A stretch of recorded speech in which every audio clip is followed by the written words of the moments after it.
Alex from Stratified here, and this is a build in progress, our 996 Turbo that we've been tuning, and we've been fixing things along the way. Now, this is, of course, a 20, almost a 20-year-old car, being from 2002, so many hands have been in this vehicle, and we're just discovering things and fixing them as we find them, as well as improving. So one of the things that the car came with is this handbrake, which, as you can see, had been stripped of this little leather covering piece, and the previous owner was really nice enough to give us a replacement piece, which is actually has a carbon fiber I guess overlay here, and you know, wanted to replace it over the winter. So in doing so, we discovered a couple of interesting things. So first of all, how did that get peeled back?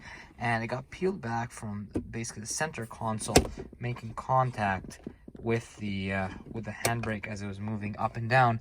So that's something that we definitely wanted to avoid on this one. And after we took it all apart, we noticed the issues that we were running into.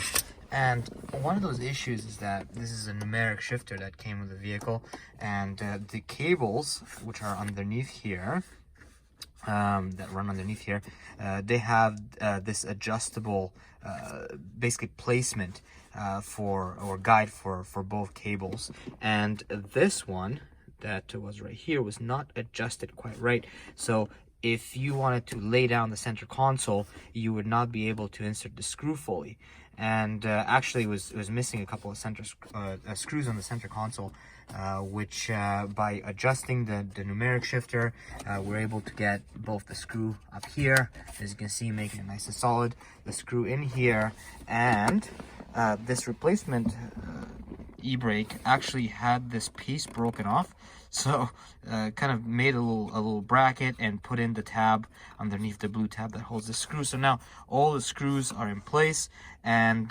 finally the little gotcha is that this plate here that holds the cables that route here to pull the e-brake, once you undo it, it's hard to tighten it back up, and although it's secure, it's not going to move out of place, it could cause a rattle. So putting a couple of zap straps to hold this nice and tight in there will prevent any rattles.